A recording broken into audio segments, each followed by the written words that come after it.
Titles, go. Jaxicle. Getting misty. Y-Wing CA. Show me your pins. Up in there like a baby bird. In a special place. The bird. Peachtree and Gazpacho. Got Jack. Willy's Wonka. Ritter on Twitter. More followers than Jeter. Felt cute. Might kill myself later. Run out of excuses. The Pin Pimp. All right, let's do this. Warning. What you are about to hear contains explicit language, adult themes, and potentially disturbing content. The views and opinions expressed are those of the hosts and do not reflect the opinions of anyone else, anywhere, ever, in the history of the world. This podcast is intended for an immature audience and should not be listened to by anyone, anywhere, ever, in the history of the world. You know, fuck it. You've been warned.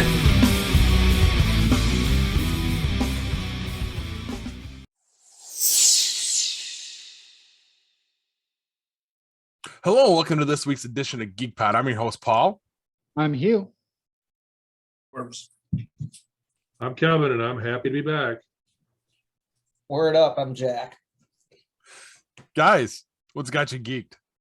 Well, while you fucking nerds were geeking out over, how young and sexy Ewan McGregor looks now, the rest of us were watching Stranger Things 4. And I got to tell you, that's been pretty fantastic. I know that this is, usually saved for the midstream, but that's what I'm geeked about. It has been awesome. I have not finished it yet. We have one more episode to go before the break and the other two epic movie long episodes. It's been really good. Has anyone watched it? No. One episode left as well, so no. Not for you. Looking forward to it. Okay, well, I will say this, and I will keep it, I guess, non-spoilery. I do have an issue with the season, but it's not bad because there are basically three stories going, okay? One of them is the new bad. One of them is how Elle gets her power, or Elle, well, 11, yeah, Elle. 11 gets her powers back, and one is how they get, Hopper back, because everyone knows Hopper's still alive, okay? Now, here's the thing. I feel like they wrote themselves into a corner in the end of season 3 because those second two things, Elle and Hopper, they have absolutely nothing to do with the main story. They're not connected. They're in separate places, and they're not even necessary if they didn't have to write themselves out of the corner they put them in at the end of season 3. Like if Elle still, because I'm assuming they're going to converge at the end. And I feel like, in a lesser program, I'd be going, these two stories don't even need to be here. They just shouldn't have done what they did last year. Now, the good thing is those two stories are really, really fucking well written. They're really good and exciting, and I don't mind watching them, but I still recognize the fact that they don't serve the current narrative at all. Not even a little bit. They have nothing to do with it. That's a little weird. But that being said, I think it's the best season so far. Oh, wow.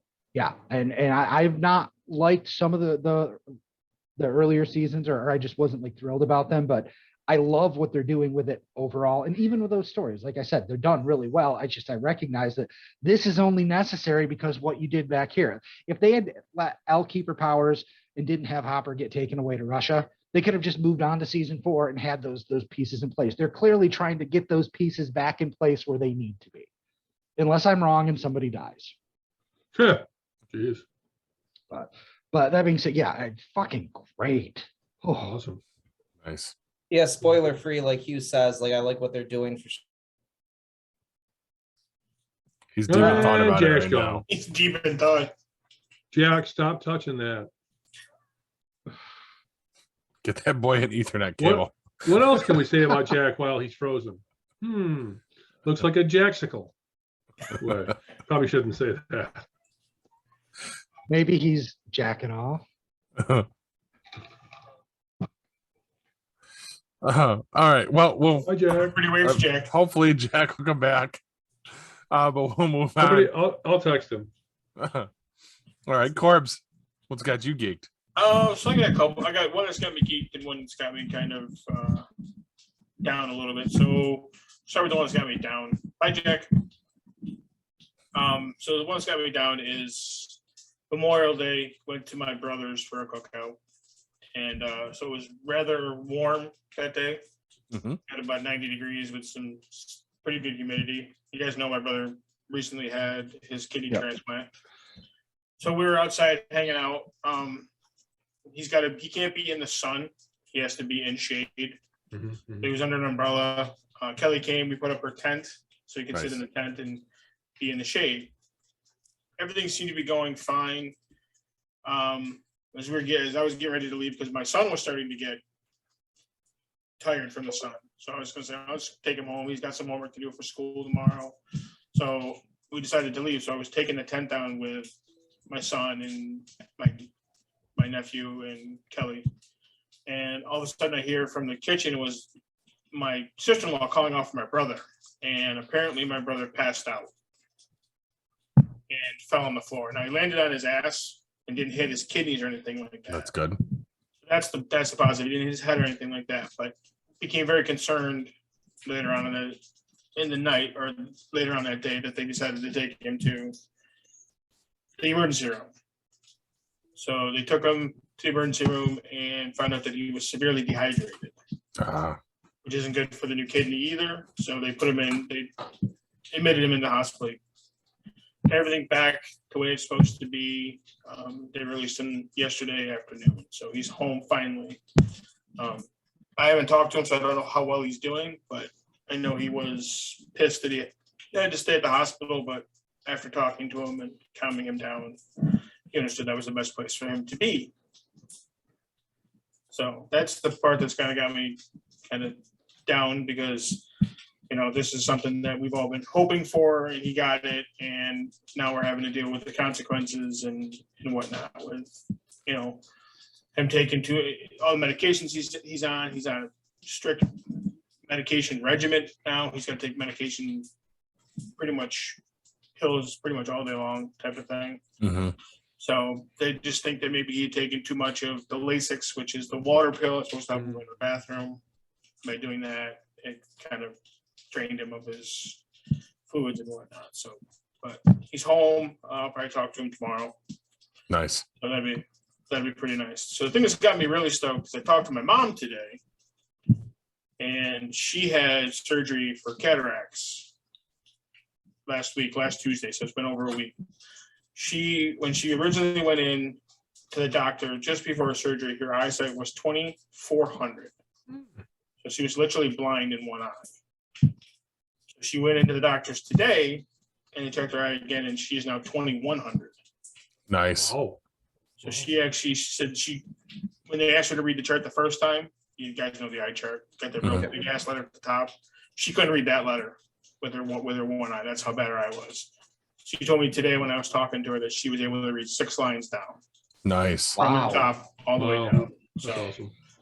So she's very happy about that. So they're going to hold off on doing her other eye for at least another couple weeks, and then hopefully at that point she'll be able to drive, which has been the thing that she's really kind of missed the most, is not being able to drive and pretty much not being able to go anywhere without anybody, because you kind of have to hold on to her, right, get her to where you want it, where she wants to go. So if I go to the casino with her, I got to take her to the machine that she wants to go to and leave her there, and then she can kind of find her way around at that point, because she kind of knows where the machines are. That's how often she's gone there. But you'll see her walking around, and she's just walking around like, you're like, what? If you're sitting at a machine, or me, I play at the table sometimes, you can't just get up and leave. If the card game isn't going on, you can't just walk away. right.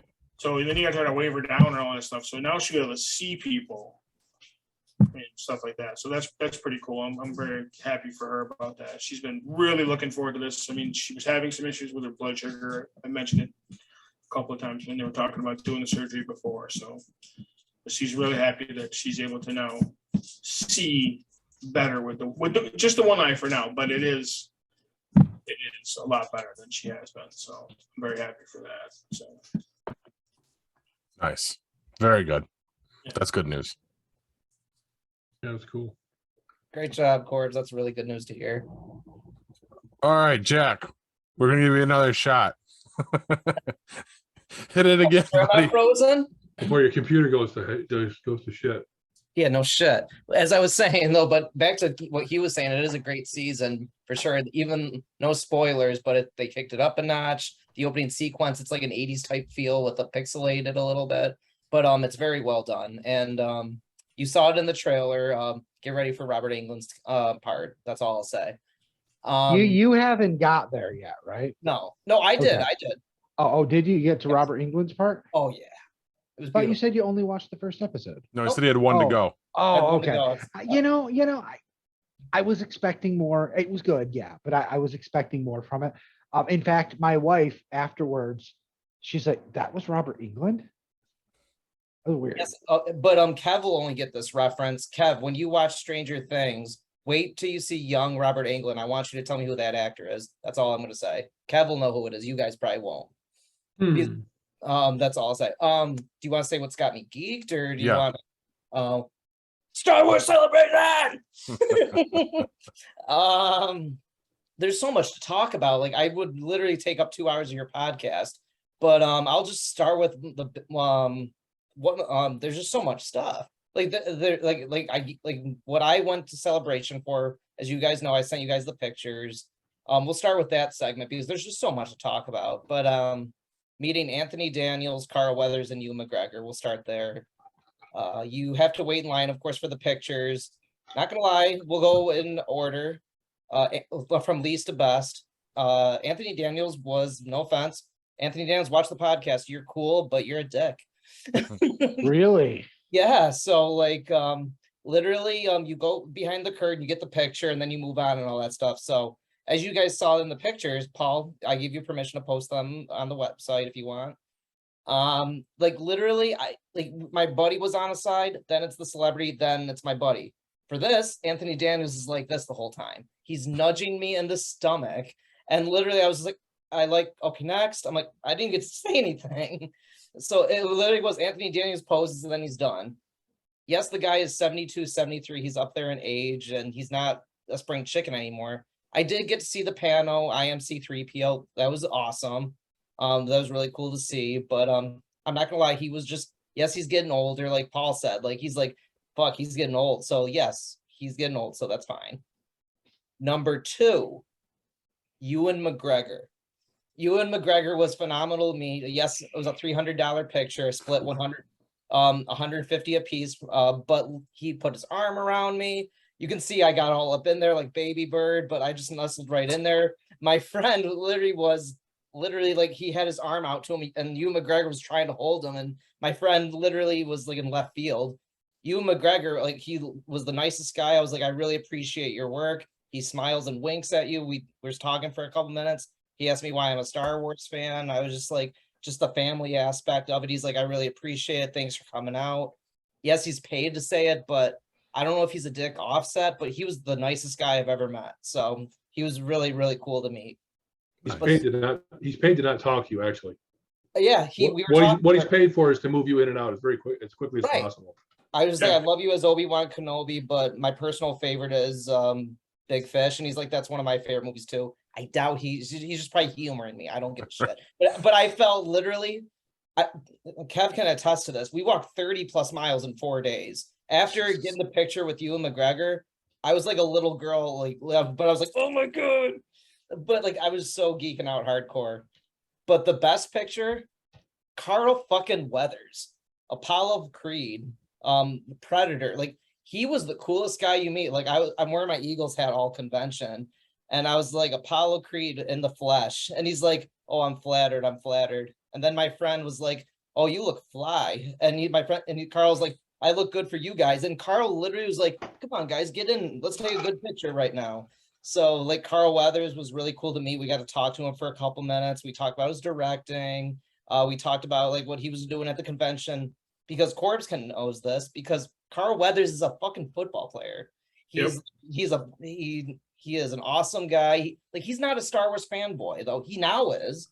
The past 10 years, he's a director on The Mandalorian, but like he does other projects, but he's genuine. Like he's like, look at all these fans out here. Yes, you got Pedro Pascal probably, but like, and you got Anthony Daniels, you got like all these celebrities, but you got Carl Weathers that literally is from left field that now is brought into the Star Wars universe, and he was just the nicest guy you meet. So like, yes, the lines for pictures could be long, but there's so much to do at Celebration. But that's why I went to Celebration. That's not why I went to Celebration, but like that was one of the things I wanted to do at Celebration. So there's so much to talk about, but the pictures really got me geeked this week.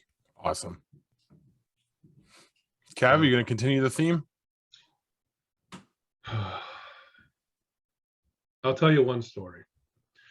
So what's got me geeked is the Celebration Afterglow. You know, I'm still in that, you know, awe-inspired kind of I can't believe I went through this. I can't believe I had the experiences I did. I did not pay for any autographs or photographs. I did not know what the experience was going to be. I didn't know if they were going to have the partitions. As it turned out, almost nobody did. All the pictures I saw were all very close, or the actor that played Palpatine, he was the one I did see that kind of separated himself from folks. He's a bit older, so that kind of makes a lot of sense. But Ian rather McDermott. rather than talk about everybody else's experience, I'm going to tell you about the one thing that happened to me. And this, and I'm probably going to get a little emotional. So, Wow, real emotion. yeah, oh, dude. I went to Celebration for my buddy, and it worked out for me. Aw, Wow. I can't even bust his balls about this. This is touching. Kev, this is awesome. It's okay. Do you need me to throw it to commercial early? So we were hanging out. You know, we went to Disney on Wednesday. The whole plan was get there early, go to Disney, have a great time, build our lightsabers, see Batu, you know, just have a great time and just enjoy it. In line to go in at fucking 7 o'clock in the morning, 8 o'clock, whatever the fuck it was, we meet these two guys. Mike, and I forget his last name right now. I'm friends with him on Facebook now. Mike and his buddy, and Mike lives in the area, and he's got a lifetime pass or yearly pass, whatever he does, goes all the time, meets people in line all the time, just takes them around and just shows them all this great stuff in Disney, just gives them a great time. And his buddy, the first time, so he was there with him to show him around. We get talking in line, and I'm just like, can we follow you around? Is it okay? Oh, sure, no problem. He shows us every nook and cranny of Batu. He shows us secrets. He shows us things that only people in the know understand, like the hidden Mickey Mouses, the hidden Donald Ducks. He shows us the magic pictures with the people taking photos. He shows us all this phenomenal stuff. He teaches us how to get in line ahead of time by, you know, reserving your place in line. Talks about, you know, the lightning lane and all this other stuff. We learn all this great stuff from him. He recorded our building our lightsabers, okay, and he put live streams on Facebook. He's got a web page, Star Wars Celebration, and they change it every year with the latest or the next year's, like now it says 2023. So talking about 2023, he's got 36,000 members on it. You know, we've joked with him. He had 35,002 after Rob and I joined.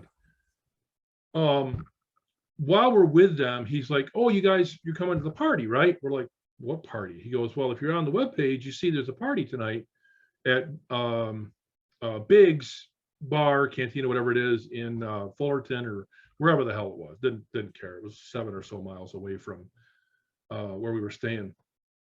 We're like, "Oh, yeah." And he's on his phone and he's showing me, "Well, this is where it's going to be. This is, you know, this is what's going on." And I see a picture on his phone. And so I don't know if I've ever talked on this podcast before, but there's one character that really stands out to me in The Mandalorian, and that was Queel. And it was because, you know, this is a character that's worked his way through, you know, 2 lifetimes of servitude to the Empire, finally gotten his freedom, and now lives, you know, in a secluded place. And who does he happen to meet? The, you know, Din Djarin, the Mandalorian. Instead of just brushing him off, he's like, look, I'm going to help you out because you're going to help me out.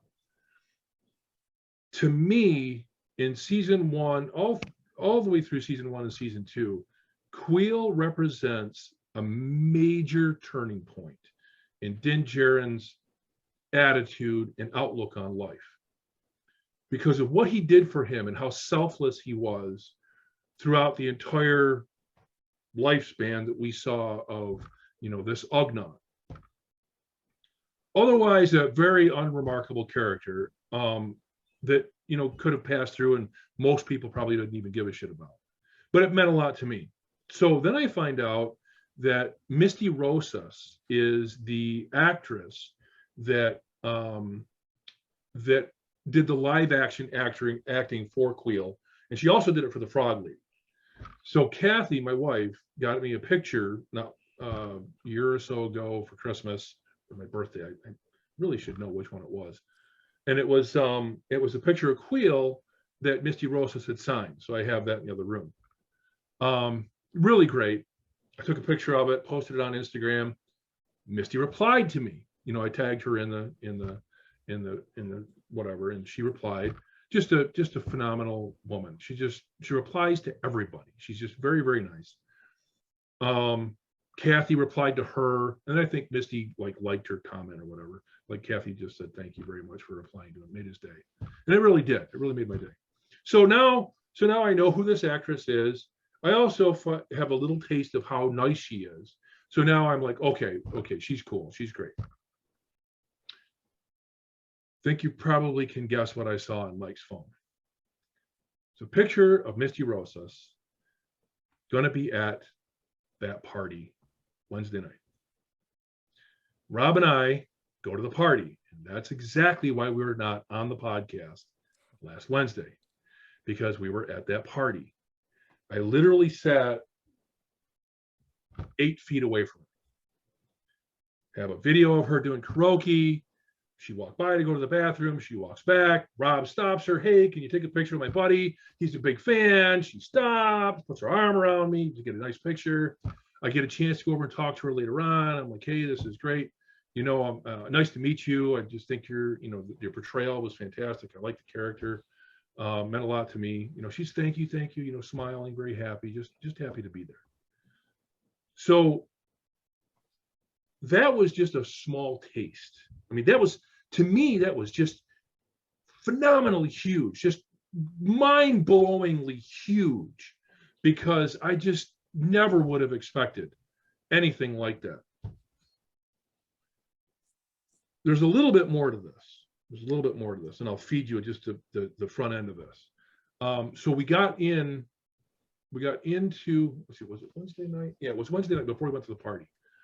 We went over and did our health check for the show. You know, you have to do your health check and check in, whatever. And Rob, my buddy Rob, has a prosthetic leg. So we got his ADA stickers, and I'm his +1, so I got an ADA sticker. So it helped him not have to wait in a line very long, and so I benefited by that also. So that was real quick. So we were over at the Marriott. We're getting ready to leave. I'm like, nah, let's hit the bar. Okay.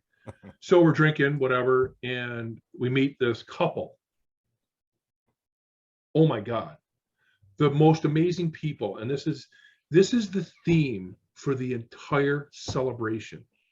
Everybody is fucking amazing.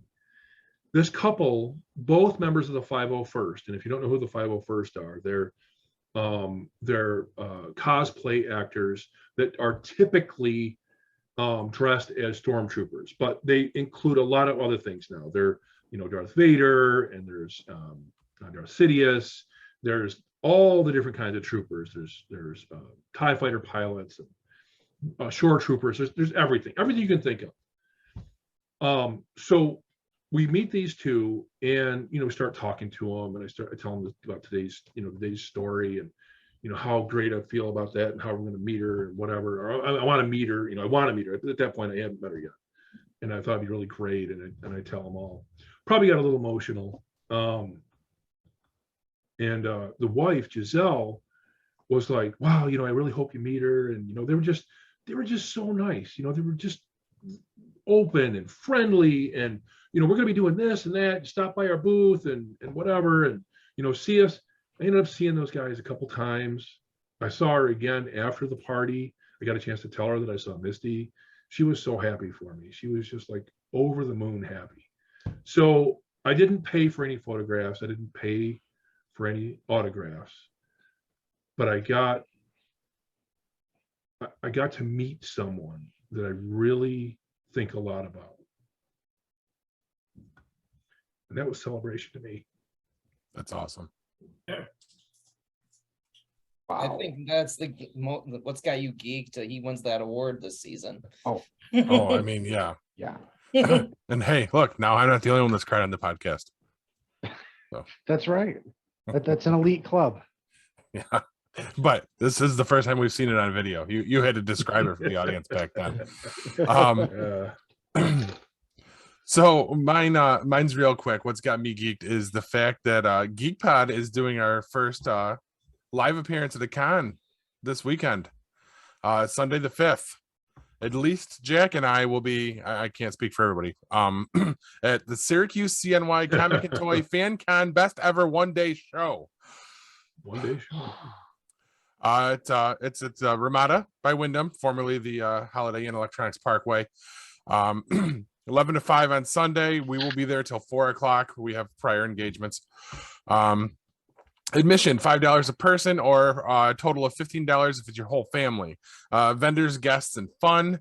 We'll be there hanging out and debuting a new thing we're going to try and do at our live things, Gaming with Geeks. Stop by, say hi, play a tabletop game with us. Most likely Jack will probably do some weird awkward split thing that he does, and hopefully we'll get it on camera. So promises. Right. Oh, we still need the other half of the asylum story too from Jack. Yes, we will get that, but not right now. Now it's time for Kev's tabletop review.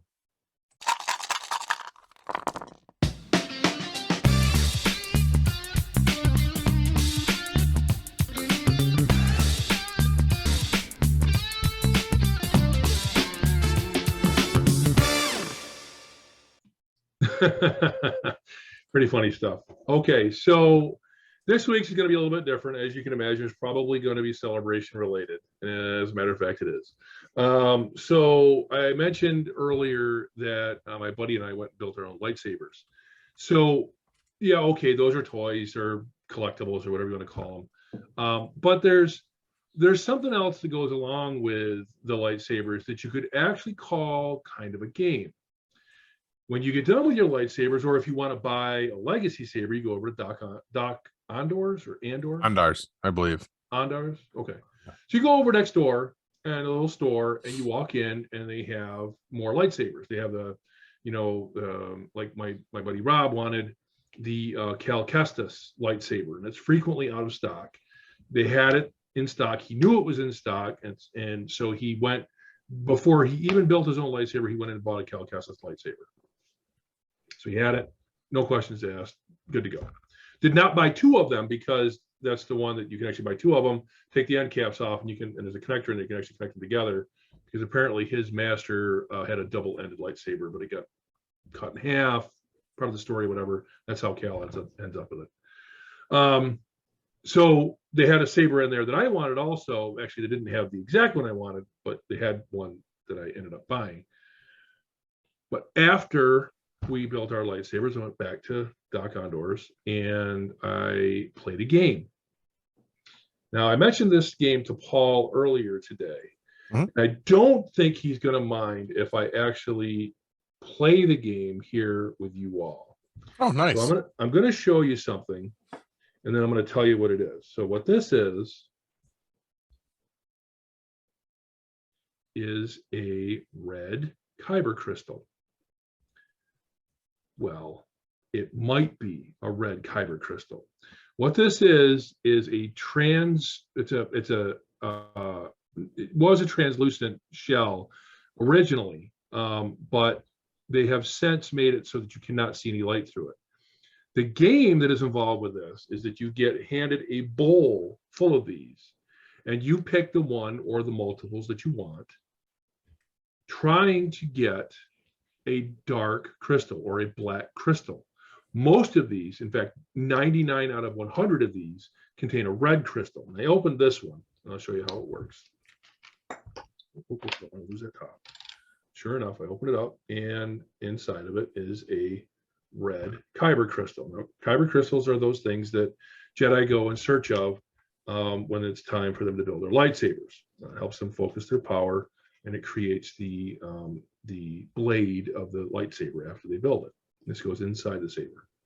So this is actually a neat little container. It's got a little hook in the top, so you can wear it around your neck and do whatever. So I carried this around, actually this one and this one, which still has the plastic on it. I carried them both around with me throughout the entire celebration. Oh, I want to show you something. So on this other one that I have open, there was a thing that was going on originally where these weren't dark enough, so people could hold them up to the light, and if they saw a difference, they would know that it was not a red crystal, but a black crystal. So what they did was they went back and they put this black paper inside so that you could no longer do that. And they also gave someone the express job of handling that that bowl so that they could tell you the story and they could encourage you to buy them. Mm-hmm. Okay, so here we have my second crystal. And I have my knife here. I'm going to open up this plastic. I have to be careful because I don't want to damage the container. I already told my buddy Rob I was going to do this on the show, so he's okay with it. Or at least with Paul. I didn't know until earlier today that I was going to do it on the show. I thought it'd be nice to share with everyone. Sharing's caring. Yep. So here comes the plastic. All the plastic's coming off. Now they're sealed on both ends to make sure that it can't possibly come apart. Here we go. Hold on. Let me get rid of the plastic so that it's not flying around. I got my fan going. All right. Okay. Okay. Here we go. So I'm going to twist the top off. I'm not going to look at it. All right, there goes the top. It's probably a red crystal, right? 99 out of 100 are red crystals. Okay. Now, I have no use for a red crystal because I didn't pick that path. That was not the path that I chose to build my lightsaber on. I chose the path of, bright and light, so that I could, of course, build a Jedi lightsaber, like all the Jedi that came before me. So here we go. Let's play the game and let's see all together. A little bit of a plastic top thing. There, get that out. That little plastic piece comes out of the top. Here we go. It's just going to come out. It's loose. And Red crystal. Almost assuredly it was going to be red, but that's okay. The really neat thing is, I don't know how they do it, but all the crystals seem to have their own unique shape. Now, nice. There's probably 10, 15, 20 different molds, whatever they do, and they do the different colors to make it feel like your crystals aren't the same shape, which is really cool. It just gives you that extra feeling like you're in the world, in the universe. And I got to tell you, the entire time, and see, it doesn't even bother me that it's not black, because the whole experience, being there, building the saber, experiencing Batuu, and if you understand anything about Disney, if you know what Walt did with Disneyland is in California. If you know what he did with it, you know that every single one of the worlds is built so that when you're in it, you are completely encapsulated in it. You don't see any of the other worlds. And that is exactly what it felt like to be in Batuu. One of the other things that Giselle, the couple there at the 501st, one of the other things that she had said to me was that she would love to just go and hang out in Batuu all day and sit by the Millennium Falcon. When you walk into Batuu, you walk through this tunnel. It changes from Frontierland to Batuu. which is Galaxy's Edge. I don't know if you know. Some people might not know that it's the same thing. You walk around that corner, and there it is, the Millennium Falcon just sitting there. And I know I had that big, dumb, stupid look on my face that every other freaking idiot does that walks through there. And she said that she would just love to sit there and just take pictures. And that would be an absolute riot, just to see people's faces. The whole experience. Somebody said to me, it might have been you, Paul, earlier. It's like, oh, this, or was that expensive or that? Oh, we were talking about the cokes, the Yes. thermal detonator cokes, and you said you couldn't get one because they were expensive or whatever. Couldn't justify it. Yeah. I don't remember looking at the price tag of anything for 5 days. Wow. You know, that whole idea that it's supposed to be immersive actually is part of the Disney creed. We just recently at my work paid to do a Disney training in customer service. And I think I can say that. I'm not going to give any details about the training that they offer, because you might not know this. They offer trainings in customer service and all sorts of things to companies all over the world. They're like one of the premier online training things. But yeah, they talked about the origins of Disney and how they prioritize things, and the experience and making sure that it's unbroken, like it becomes reality, has been a super high priority for them from the beginning. And I was really shocked to see that it's not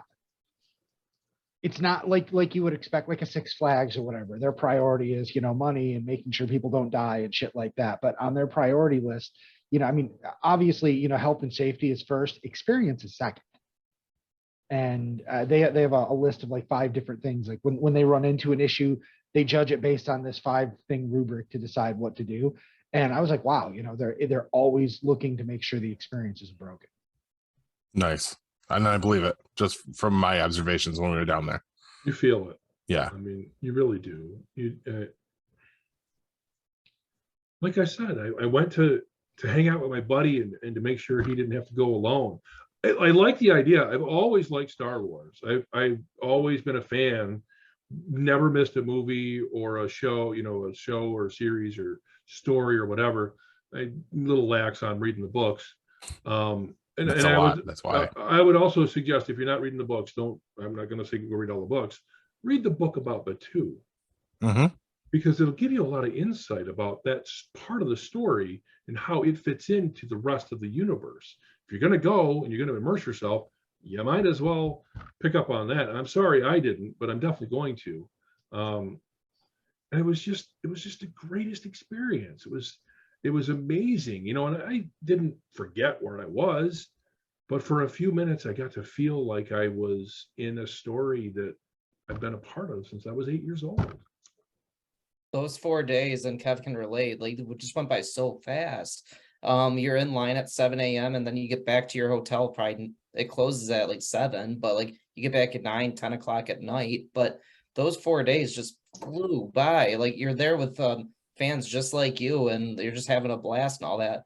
And the reason I'm wearing my lanyard right now, and one of the things I did was I was a pin trader, they call it. So I decided to be a pin trader. So I have all these different pins on now. And I won some from contests, trivia contests. Of course, I went to the store. I got into the store, and yes, they're expensive. Like I paid $60 for 7 pins. Yes, but they're limited edition. Like they're heavy. Paul, I'll bring this on Sunday. I'll show you. But like all these certain things, like I won a trivia contest. I got a Han Solo pin. Nice. But like somebody Plo Koon, I have Plo Koon. But I have all different types of pins. There was a guy there. He had to be probably 70 years old. He's like, I don't want this pin. You can just take it. I'm like, I have one of the rarest pins. I'm like, zoink. So I'm like, I'll take that. But like literally, there's a guy there. This guy, I forget his name, but I compare him to Watto because he was like a big fat Watto, and he called himself the Pin Pimp. That's what he called himself, the Pin Pimp. And so like he was like, give me $40, and I wanted the Caden Jarrus pen. I never got it, but he's like, well, give me $40, it's yours. I'm like, no, I'll give you a Chewbacca and this for $10. He's like, oh no, I'm not doing that. But like, but I got an R2D2 for a Stormtrooper one, but like you're making all sorts of trades, but like I'm a very outgoing person, but the first day I was a little hesitant because you don't know who they are. But literally, you can go up to people, just dead eye them, and say, "I just want to see your pins," and they'll show you their pins, and you can start. yeah. You can start trading pins. So like, I come back, and my buddy has just one pin on. He's like, "I come back with 5. I come back with 7. I have fucking 18 pins on this lanyard." But like, it was just one of the best experiences. Like every night before I went to bed, I just like positioned the pins in different locations because I wanted my pins to look good for the next day. So I turned into a pin pimp as well during the day. There were vendors on the vendor floor selling pins. I want to say one of them I saw was about $100. Yeah, I did not spy that. That was ridiculous. You're right. It was a rare pin from a celebration past, is all I know. I know. Wow. It's a big deal. The pins are, you know. Oh yeah. $100 pins, man. I mean, These are, it's, yeah. One of them I have is I know worth $80, but I'm not gonna like. I'll probably wear this to the next celebration. So we'll see what Going to happens. Europe, are you? April 7th to the 10th. I have GeekPod send me. The GeekPod will send it. Yeah, right. So I do. Okay, Jack, go. That's what you're gonna Right. get from us. yep. We did get a new listener though. I was telling people about GeekPod when I was there, so I did tell about 20 people, and Paul said we did get a new listener. So Well, I don't know if they're a listener, but they definitely like the page. okay, we're trying. But But a bunch of activity on Facebook. I mean, it was like 75 people are on the page or something like that. oh yeah. But we have all sorts of stories, and this could be for another segment. And Kev probably knows what this is. Frosted Flakes? Is that what that says? Frosted Flakes and Oh, that was the giveaway. One of you guys was talking about getting cereal. That's right. I may have done something to get that. Let's just go from there. I can mention that if you want. So Did you touch him in a special place? I mean, he may have touched me in a special place. So. You Yeah, hide the probably. lightsaber. There's boxes of that cereal on eBay right now for over $200. Jesus. I have the Pringles too. Yeah. They're all wrapped up. I probably could sell this, but yeah, I won a trivia contest for the opening night, and I won that. They brought 10 people on stage, and I won the trivia contest out of 10 people. So Nice. at the world nice. premiere of Kenobi. So yeah, I won the trivia contest. Well, the one thing you're not telling, Jack, is that all the losers got the same thing. well, yeah, they did. Yeah, well, they got the Pringles. They didn't get the cereal, but yes, you were absolutely Oh, right. really? Yeah. So on the main stage where we were, they brought up 8 or 10 people, whatever it was. All the losers, as they lost, they were given a bag that had Pringles and cereal in it as they walked off the stage. So everybody got the same prize. And then they walked around, they gave away all the rest of the cereal and the Pringles. Yes, like everybody in my row like got the prize too. They were all like applauding me. I was like Yes. for a minute. They're like everybody in your row, you get it. But like but I won the trivia contest. It was pretty cool. But like you said, like everybody won it.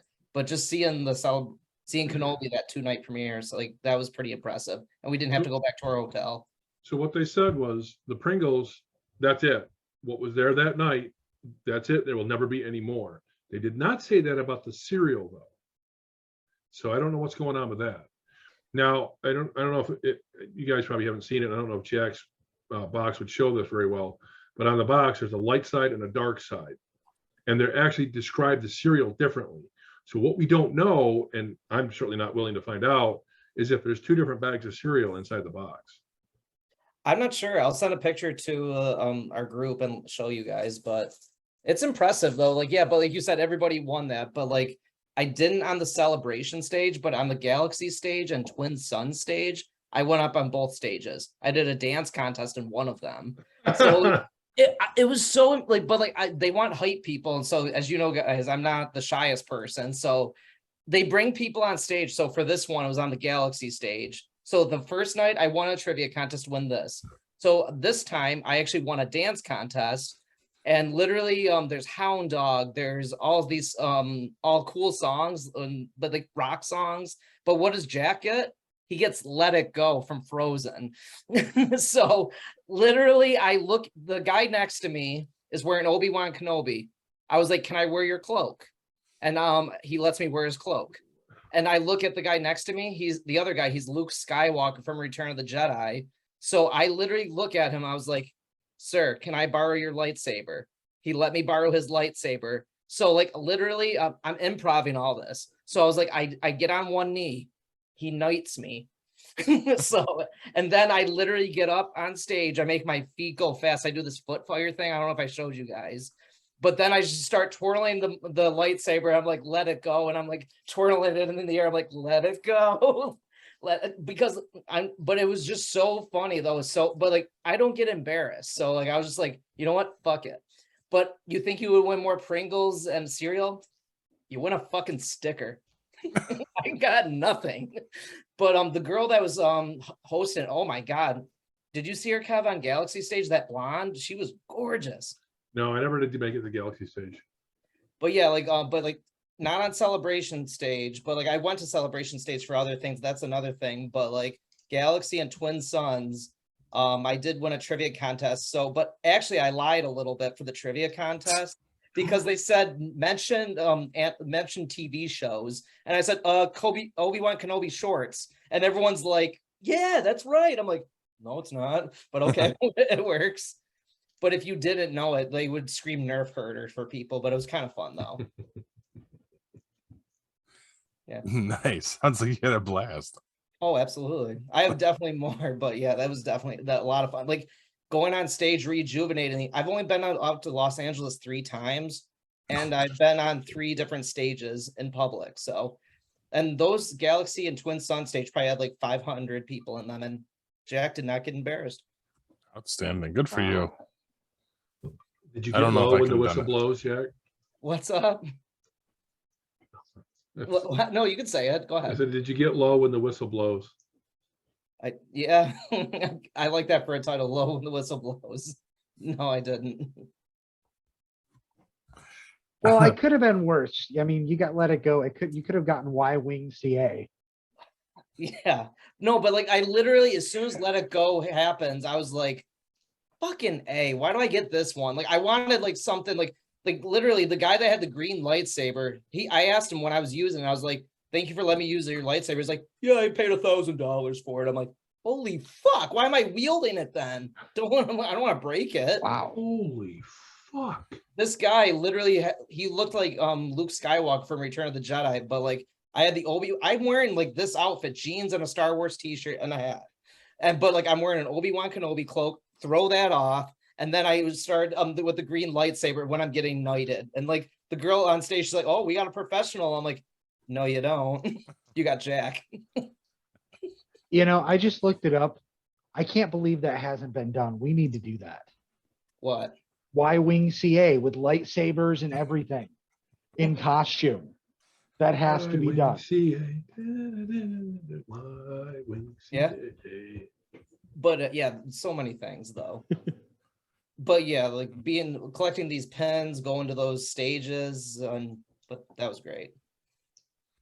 I was very jealous the moment you guys started rolling in updates to us. I was just like, before that, I was like, I wouldn't spend this kind of money to go to this. And Kevin, you can attest to this. I was already like, so next time it's on the East Coast. I don't know if I would go again because I don't know. You've experienced it now. Like, it won't be the same. I think it would be great because it was the people that I met, you know, going into the panels and seeing all that stuff, being the first one to see some stuff, you know, that's great. That's fun. It's exciting. You're there, the surprise, the exhilaration, being let in on secrets. Everybody loves that. I mean, are you kidding me? You're going to tell me a secret? I don't give a fuck if it's truth or a lie. I'll eat it right up. But the people I met that's what's going to stick with me, you know? I mean, I was one of the very few people. Rob and I were 2 of very few people that were not part of the 501st that were at their assembly on the roof to get pictures with them. Nice. Of them. Are you fucking kidding me? I think we've had an experience, not as intense as that, but kind of like that, Paul. I know what he's talking about. Yeah, You don't know what I'm talking about? Not at the moment. Are you talking about the VIP party? Yes. Okay. Well, who'd you guys meet? I think for me, it was more, he's really thinking through my eyes more than anything on that one, because that was the first time I got to meet Brian O'Halloran and Ming Chen. Oh, yeah. And it was because we got invited to the VIP party for Nickel City Con. Right. You didn't pay to meet them. You just met them as normal people. And it's like, we hung out with, well, I sort of got shoved onto a couch with Brian O'Halloran. Thank you, Hugh. That was funny. And I don't mean to derail the celebration stuff, but we're literally hanging out like steps away because I was totally intimidated by the whole thing. And Hugh got fed up with it, walks over and says, "Excuse me, Brian, is that seat taken?" And Brian goes, no, it's good. And like Hugh literally like grabs me by the collar and spins me onto the couch next to him. Yeah. You definitely can't let yourself get tongue tied. I mean, there were so many times that Rob wanted to say something to somebody and he didn't, and I could see that. And we would just sit down and we would, I would just walk up to people and just start talking to them. I'll tell you one more story later on. Okay. I'll find a good place to tell you this other story. And it is indicative of the kind of people that attend these things. And I think I got more out of that than I did anything else. Outstanding. All right. What do you say we throw it to break? We'll come back and do our news, and then I'm thinking third segment of the show. We'll circle right back around to celebration. What do you say, guys? Sounds good. All right, stick with us, guys. We'll be right back.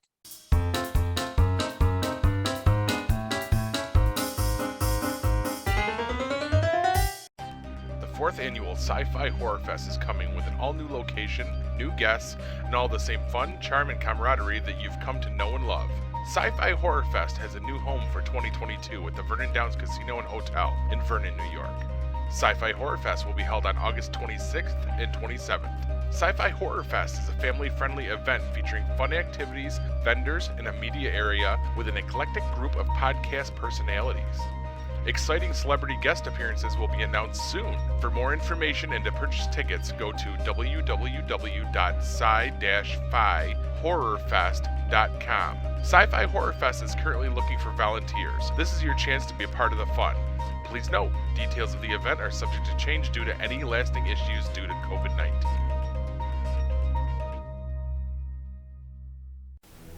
Looking for the hottest new comic on the shelf or a keyback issue to complete your run? How about that rare statue or action figure that you've scoured the internet looking for? Come to Collectibles Galore, located in North Syracuse with ample off-street parking. Collectibles Galore has a huge selection of comics, toys, and rare pop culture items you won't find anywhere else. Comics Galore is always buying comics and toys and will give you the fairest price for your collection. New customers get 15% off their first purchase in store. Collectibles Galore for all of your pop culture needs. Stop in and see for yourself why Collectibles Galore is the king of comics.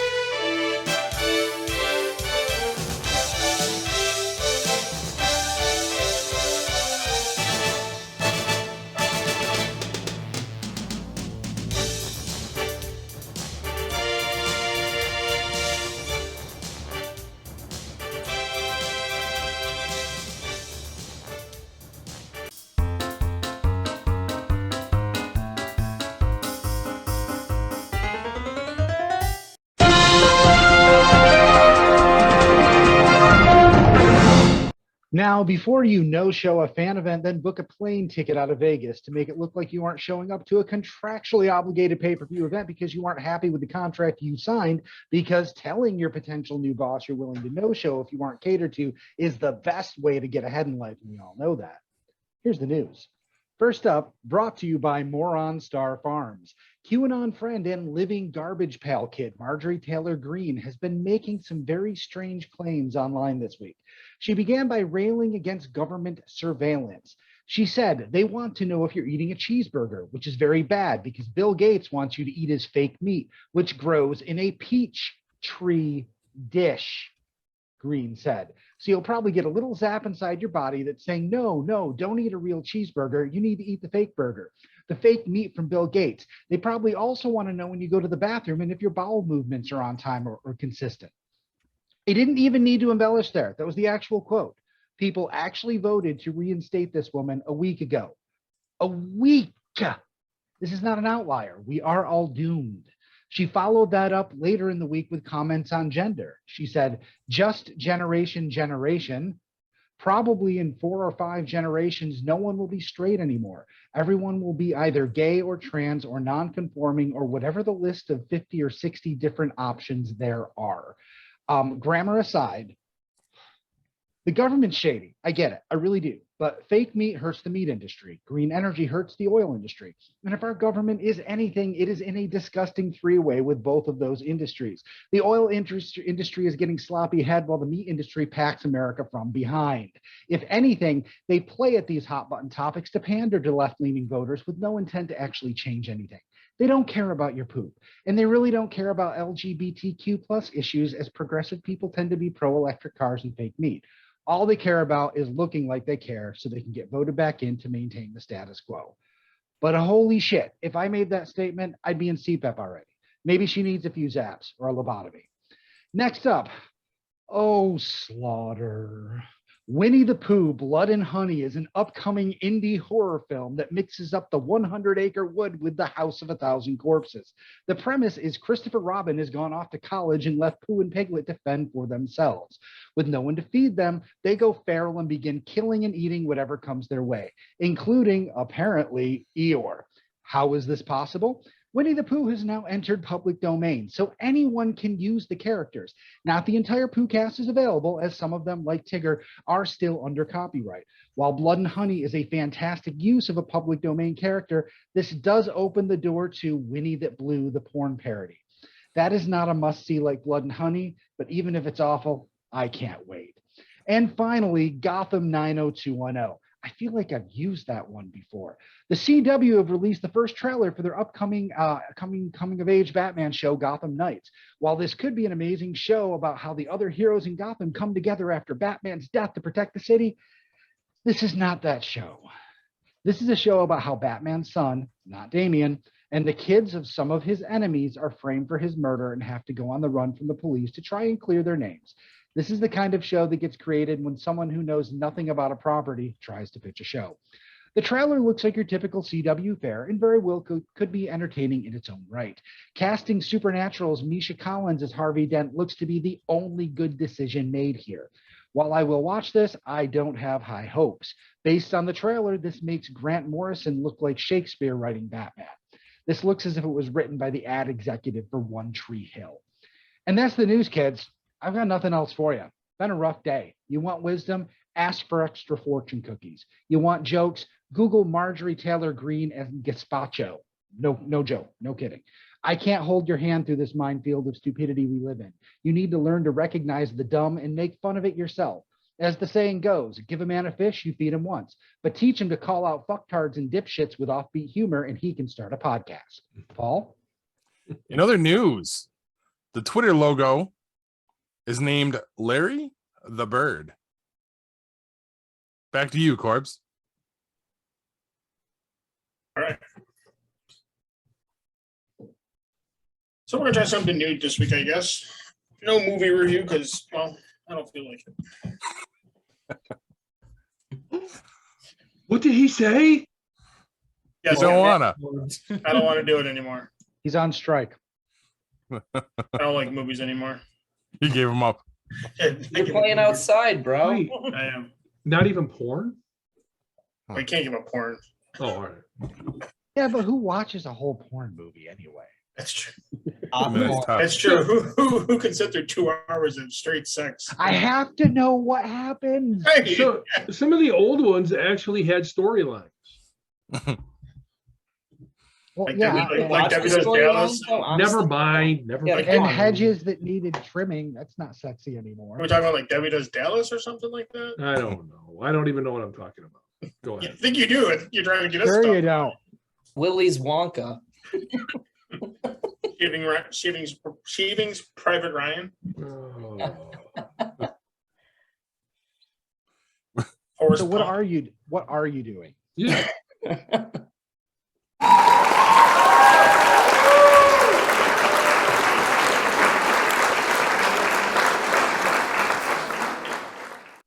We're going to talk a little sports today, I guess. So a couple of things going on this week. So right now on TV is the Capital One's The Match. Now, if anybody gives you shit about this, which I know nobody does because it's a golf match. It's a one-day charity event, started in 2008. At the time, it was the two biggest golfers playing against each other. At the time, they had the most wins between the two of them, back and forth. Phil Mickelson and Tiger Woods. Since then, Tiger Woods has only played in 2. Phil Mickelson's played in 4. Not that it's a big deal. A lot of it's just everything's for giving away to charity. Their golf carts are all auctioned off. The money they win is all given to specific charities. So this year they tried something completely out of the fucking blue. It is an all football match. So you have Josh Allen and Patrick Mahomes versus everybody's favorite man, Tom Brady and Aaron Rodgers. Stay tuned for the results if you care, like I don't. So, speaking of golf, now for me, this is kind of a little more what I'm looking for this weekend. This weekend is the Women's U.S. Open. It's being played at Pine Needle, which is in North Carolina. It will mark the end of the career of Michelle Wee West. She has decided she is going to hang up. She's going to step away to spend time with family and business endeavors. I did watch an interview with her today on the Golf Channel, and she did drop a hint that she may still play in some events going forward. So are you really stepping away, or are you just cutting back your schedule? And I get it, being an athlete like that and when she turned pro, she was the biggest name in golf. She was supposed to win, major awards, and she's supposed to be the Tiger Woods of the Women's Golf Association, and she just didn't live up to the hype. She did win. She won, but she's a big name. She's very popular. She's got a lot of clothing lines and golf stuff and all that stuff. So I wish her the best of luck. I will be watching the Women's Open over the weekend. I said I enjoy watching the women's golf as opposed to the men's golf, because women's golf for me is more strategic. Guys golf, the guys just hit the ball 750 yards and then putt. So women have to hit to a certain spot. It's like the style of golf that I have to play. You hit to a spot, and from that spot to another. It's just link golf. And anybody who's played golf will understand what that is. If you don't understand golf, you got no fucking clue what I'm talking about. What I got out of that is you play like a girl. I do play like a girl. I do. I'm not gonna lie to you. The other thing that I got 2 other things. The one other thing I got is the NBA Championship Series starts on Thursday the 2nd. It's got the Golden State Warriors versus the Boston Celtics.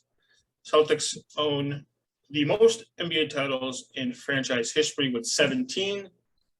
The Warriors only 6. This is the first they met one time in the championship series. That was in 1964, and the Celtics, led by Bill Russell, beat the San Francisco Warriors, which is on the Golden State Warriors, 4-1. The San Francisco Warriors at the time had Wilt Chamberlain as their starting center. So it was always a big thing when Wilt and Bill Russell played against each other. They were the 2 big names at the time. So we'll see how it goes. Celtics are the 2nd seed in the East. Warriors are the 3rd seed in the West. The Warriors, I think they won. They swept the first 2 series. I think it was that, something like that, and they only lost 1 in the second round, or in the semifinals, or whatever it is. So they're both in the finals. That starts on the 2nd. Again, I don't give a shit. It's basketball. I don't really give a shit about it. But figured I'd bring it up. And now I got a question about basketball, just because I don't know. Okay. How do professional basketball teams get their players? Like, is there a draft? Yes. Oh, okay. Yep, there's a draft Jack, you can attest, you can help me with this. It's every Late June? Late June. Late June, late June. You got it. You got guys from like the Orange basketball, Syracuse Orange, like Buddy Boeheim. They'll all be in the draft. I mean, stuff like that. So yeah, there's a draft, and then they do draft, or they do sign people from overseas, over in Europe and all that stuff. There's a lot of guys are drafted, but some guys play in the G League, which is now like the minor leagues for the NBA, stuff like that. So, and guys can skip college and go play in the G League. You don't have to. In the NBA, when you get drafted, you have to be out of high school. I think it's a year. You have to go to college for at least 1 year, or you have to petition the NBA to allow you to enter the draft. So the first guy that did that was Moses Malone back in the 70s. And then it was Kevin Garnett did it. Obviously, LeBron James has done it. Kobe Bryant has done it.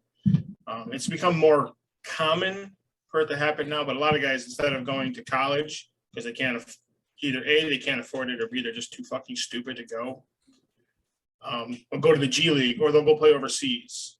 Who's the one that went to SU and then dropped out of college? Carmelo. Carmelo Anthony. Okay. Yeah, he came for a year and then left after a year. They won the national championship, and then he left after that. So when the Celtics, this is a follow-up question. So when the Celtics or a team like the Celtics wins so many awards or championships or trophies or whatever it was they won, how does that happen? Because if there's a draft, it would seem to me like they can't always get the best players. And they don't. And they don't. Now, they won 17 awards or 17 titles, but they won, I think, 7 straight in the 60s. And then they didn't win one, and then they won another one, and then they didn't win one for 2 years, and then they won like 4 straight after that. So they won like 10 or 11 in like 13 years. I might be wrong here, but I think I know where Kevin's coming from, and I think I know what you're thinking. They draft, but were you thinking that they draft for all players, Kevin? Because they get to keep the players they already have. Yeah. They're only drafting for new players. Yeah, the new players. Yeah, they keep their, like, you have players that are signed to a certain contract. So if LeBron James is signed for 3 years with the Lakers, every year he doesn't go back in the draft. He stays with that team for 3 years. You have guys. Okay, all right, that makes more sense. So when they get a good player, all they got to do is keep paying them, and then keep him. If they continue to pay him, he will stay. And if you're winning, then obviously he's going to want to stay. Obviously, now back in the 50s and the 60s, the guys didn't bounce around from team to teams like they do nowadays. Sure. So, Also, sorry, I know this is your segment, Corbs, too, but Kev, to add to your question, what's really cool about the NBA draft, it's different than other drafts. Say you had 1 win, Corbs had 2 wins, and you had 3 wins. So it's a lottery system. So like you get more ping pong balls, and for a lottery system, you're likely to get the top pick because you're the worst team, but it's not guaranteed you're going to get the top pick. Maybe you or Corbs is going to get picked. Go ahead, right. Corbs. And the reason they did that was because if there was a good player, so if LeBron James was coming out, and he was the reason why they started doing it this way, teams were tanking. Like when they realized they weren't going to make the playoffs, they started losing games on purpose to get the first pick so that they could draft him. Because he was when he came out, he was. Everybody says he's better than Michael Jordan. I think it's more of an era. I think Michael Jordan's a better basketball player than LeBron James. I grew up watching Michael Jordan. I don't watch LeBron James. I don't like LeBron James. Not that I don't like him, but he's everywhere. Everywhere you go, you see anything basketball, you see LeBron James. So there's always that contrast. And I also think that Larry Bird is better than some players. He's a more natural shooter. Magic Johnson's a better passer than most guys. I grew up watching these guys. People say Steph Curry is the greatest shooter of all time. Well, he may be the greatest shooter now, but is he the same as Larry Bird? It's a different era. The style of play was different than it is now. There was a lot more physical play in the 80s, the 90s, and even the early 2000s. It was a lot more physical. Like when you went to the basket, you took your life in your own hands.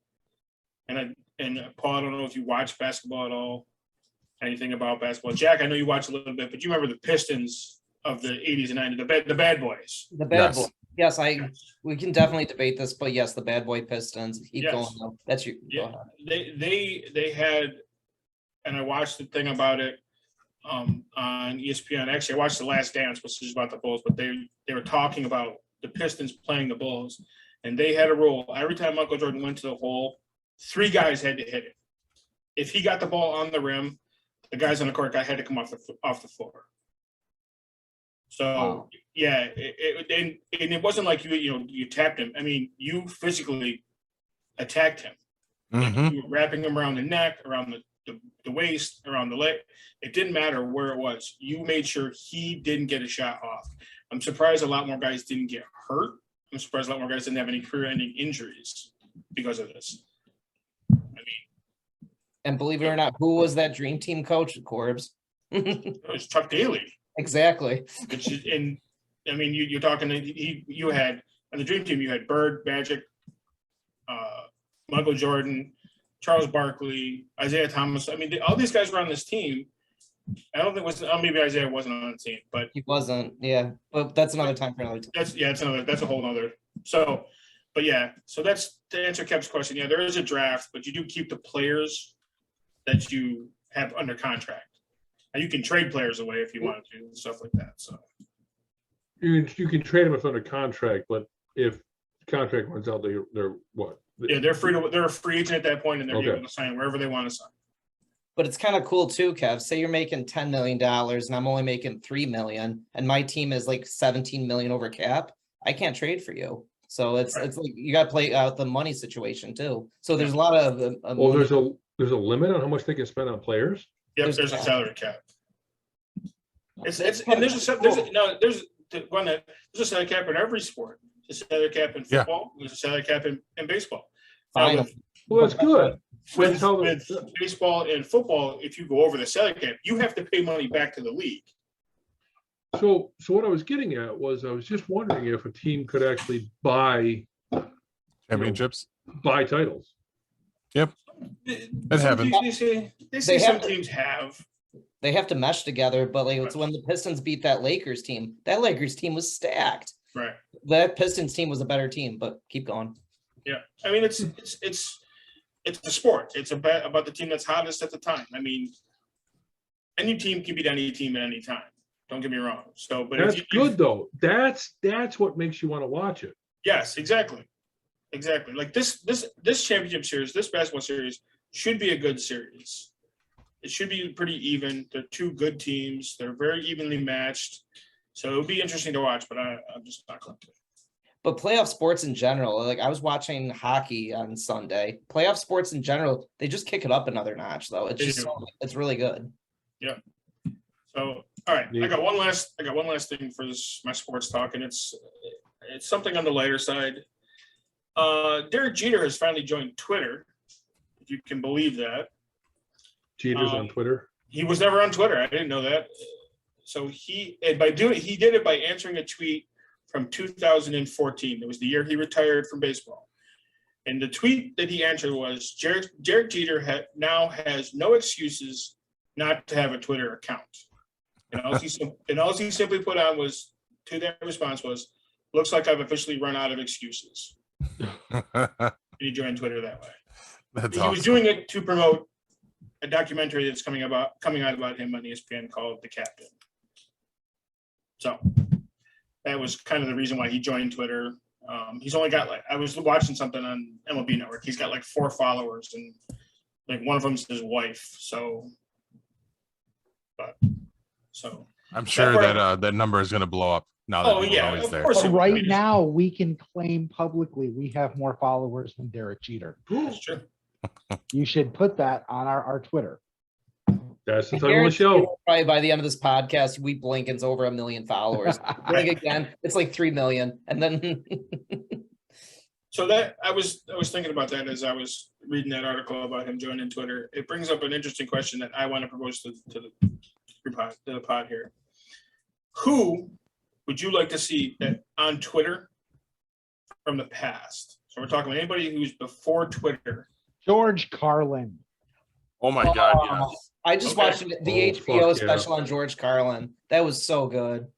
That was really good. And Hugh, I agree with that one. I think George Carlin would be fantastic on Twitter. And we're talking anybody, comedians. His actors. first tweet would be, "What the fuck is this bullshit?" Yep. They would have to come back with the 7 words that you cannot say on Twitter. Yeah. Yep. So, Or also the character himself, Archie Bunker. Oh my yeah. God, Yeah. yeah, that'd be great. he'd be in freaking Twitter jail every other day. Yeah. Every other day. I guess I'll keep mine lighthearted because you guys have the good ones. I'll go the schmaltzy route, but I'll go John Candy. Because like he's lighthearted, he was always good with the fans. He was a Yeah. shy guy, believe it or not. He was very shy, but like he would never shy away of doing anything for a fan. So he would always probably have stuff about his son and daughter, his wife. And believe it or not, when he died, he was getting ready to film the Flintstones. So Oh, that went to John Goodman. Yeah. But yeah, you guys have better ones. Mine sucks. So Well, I get an F for this segment. I mean, there's so many comedians. I mean, Robin Williams. I mean, I don't think he had a Twitter account. I'm not sure. Chris Farley. Chris Yeah. Farley. What about- oh, here's one. Belushi would have been awesome. Here's one. What about oh god, I just forgot his name. Played Three's Company. John John Ritter. Ritter. Yes. John Ritter. Can you Oh, John imagine? Yeah. What was it? I just watched a documentary on Frank Sinatra. That would have been kind of learn more about the Rat Pack or something like that. Like, oh yeah, that would be interesting too. That's a good question, Corbs. Well, if you're gonna go It's a down very that good one. road, what if you know, the man himself, buried in an unmarked grave, head of the unions himself, Jimmy Hoffa. Jimmy Hoffa. Yeah. what would he have said on Twitter? He, to me, would be like an early version of Trump. Oh God, you're proud. I think his last tweet would have been, "It's really dark in here." I want to, Corbs, I want to take But I mine- know I'm gonna get out. I know I'm gonna get out. I want to take mine back. I want to go Edgar Allan Poe. That would be a cool one. That Because- would be a whiny Twitter I don't account, give a always fuck. looking I for love attention. that one. It's what, but he'll be like talking about like the dark stuff. Like Telltale Heart is arguably one of the best things I've Maybe ever like read. felt cute, might kill myself later. You know. I would read it though. I'll probably be the lone follower, but that's fine with me. I really can't think of I mean, you bring up so many good possibilities and whatnot. It's just, I just was thinking to myself, and I was thinking more like sports figures, like guys that from like back in the early 1900s, Babe Ruth. Shoeless Joe Jackson. Babe Yeah, Ruth would be obviously. like, Babe Ruth would be hashtag hot dog, hashtag beer, all that Right. stuff. Yeah, with Babe Ruth, Lou Gehrig, Yes. stuff like that. It's just, but then you start Rowdy thinking, Roddy Piper. Oh Ooh. Jesus. He would be fun on there. Yes. so, And then just for the crack ears, Jake the Snake. He just had a birthday, I think. He turned 67. Yeah. Okay. that's it, I'm done. I was gonna say, did your question wrap up the segment? Fantastic. It did. All right. And because Jack was barely able to make it onto the show, no questions this week. Just an update for you though, Jack. Your questions went over very well. And if I remember correctly, Corbs kind of housed on that last week. Corbs, great work. Don't lie, Jack. You already told us you didn't watch the episode. No, I didn't. I know. Yeah, I'm one less listener. I did go back and look at the episode. Paul, thank you for putting all those pictures of Kevin in my segment. I wasn't sure you'd do it. Kevin, you need to watch the news segment. You really do. Son of a bitch. I told you it didn't matter if you showed up or not. You were going to be in my bed. Oh man. Even when I'm not here, I'm here. Yeah. Oh yeah, you were here. Yeah, You were here. You're always there. All right, why don't we throw it to commercial? We'll wrap this thing up. We'll come back, do some more celebration discussions. What do you say, guys? All right, It's good. stick with us.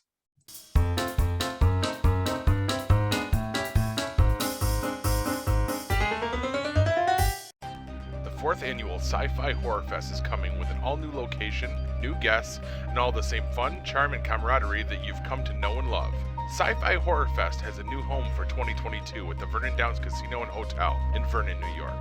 Sci-Fi Horror Fest will be held on August 26th and 27th. Sci-Fi Horror Fest is a family-friendly event featuring fun activities, vendors, and a media area with an eclectic group of podcast personalities.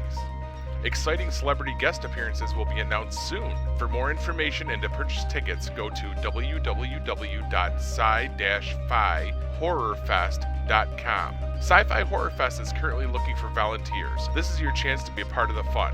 Please note, details of the event are subject to change due to any lasting issues due to COVID-19.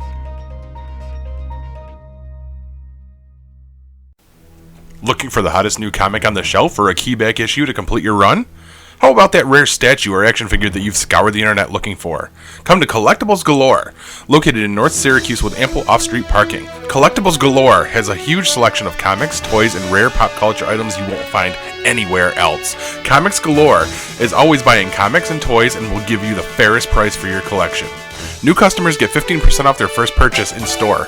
Collectibles Galore for all of your pop culture needs. Stop in and see for yourself why Collectibles Galore is the king of comics.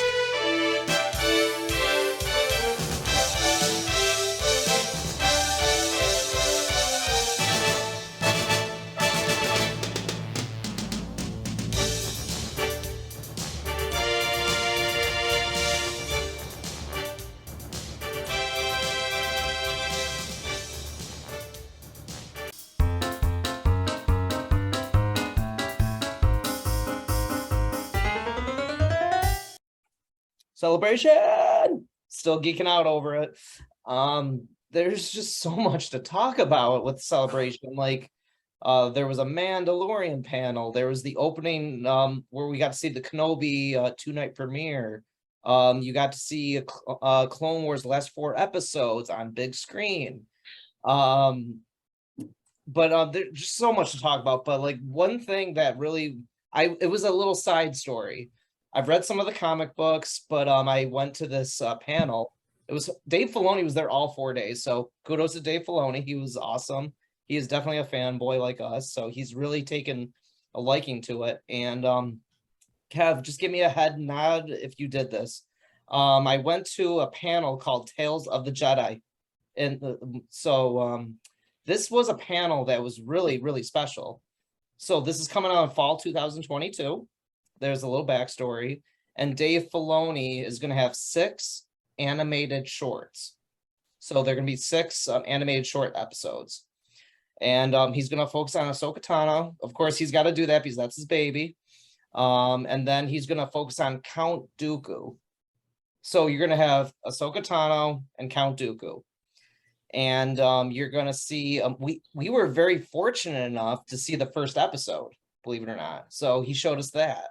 So the first episode is with Ahsoka Tano as a baby. I'm not going to spoil this for you guys. I'm going to let you watch it. But like, it's a baby Ahsoka Tano in her village and all that. But it's going to go and see what goes on with it and how she becomes with the Jedi. Yeah, like what was really cool about this, after Dave Filoni is getting interviewed about all this stuff, like literally, he's mentioned.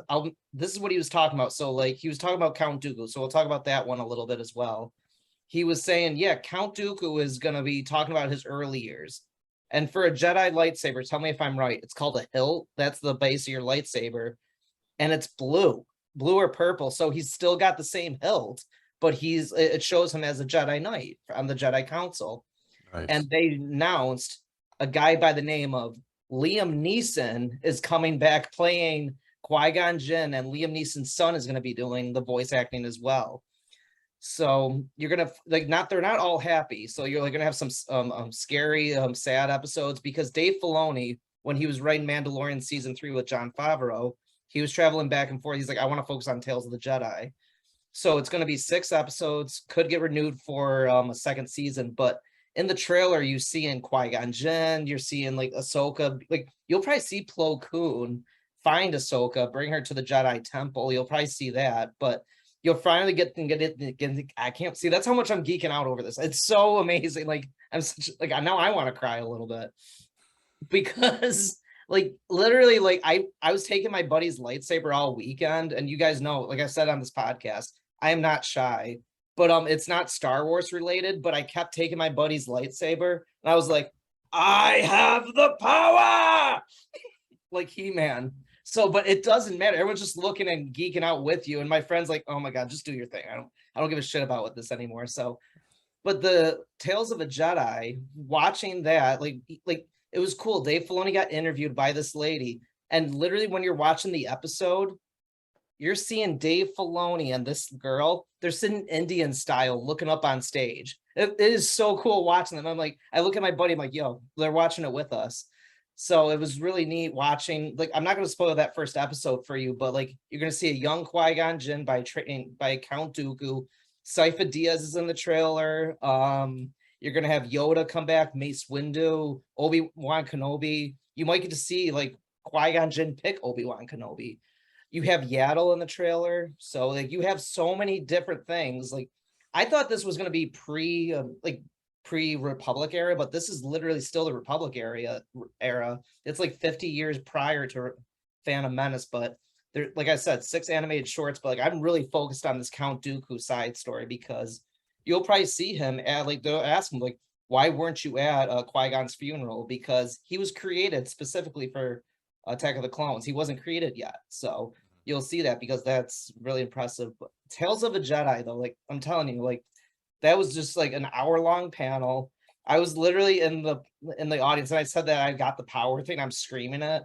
And like literally maybe Dave Filoni is just humoring us, but like it's a crowded auditorium and he's like, yeah, what he said, man. I'm like, yeah, he probably got creeped out, but who gives a fuck? I had a blast. Like, would I ever see these people again? I would hope so, but honestly, I was a fanboy and I still am, but like I said, the Tales of a Jedi was a panel that I was really excited for, and I'm really excited to see what they're going to do with that one. Yeah, that's cool. I didn't realize there was only 6 episodes.